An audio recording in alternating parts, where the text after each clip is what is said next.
Sri TV நேயர்களுக்கு வணக்கம். இன்றைய தினம் சுதினம் குரோதி வருஷம் தட்சிணாயனம் சரத் ரிது கார்த்திகை மாதம் 11ஆம் தேதி 26/11/2024 செவ்வாய்க்கிழமை பௌமவாரம் ஏகாதசி திதி 57 நாழிகை வியாபித்திருப்பதால் இன்றைய தினம் ஏகாதசி திதியை ஸ்ராத்த தினமாக நாம் அனுஷ்டிக்க வேண்டும்.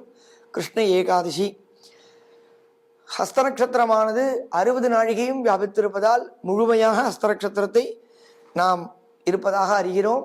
பிரீத்தி என்ற யோகமானது 26 நாழிகை 46 வினாடியும், பவகரணமானது 25 நாழிகை 15 வினாடிகையும் வியாபித்திருக்கிறது. தியாஜ்யமானது 17 நாழிகை 45 வினாடிகை ஆரம்பிக்கிறது. ஆகையால் இன்றைய தினம் 3:45 மணிக்கு மேல் தியாஜ்யமானது ஆரம்பிக்கிறது. இன்றைய தினம் ஏகாதசி திதி ஸ்ராத்தமும் அதேபோல் ஸ்மார்த்த ஏகாதசி என்ற விரத தினமும் இன்றைய தினமே அனுஷ்டிக்கத்தக்கதாக அமைந்துள்ளது. நாளைய தினத்தின் சிறப்பை நாளை பார்ப்போம். வணக்கம்.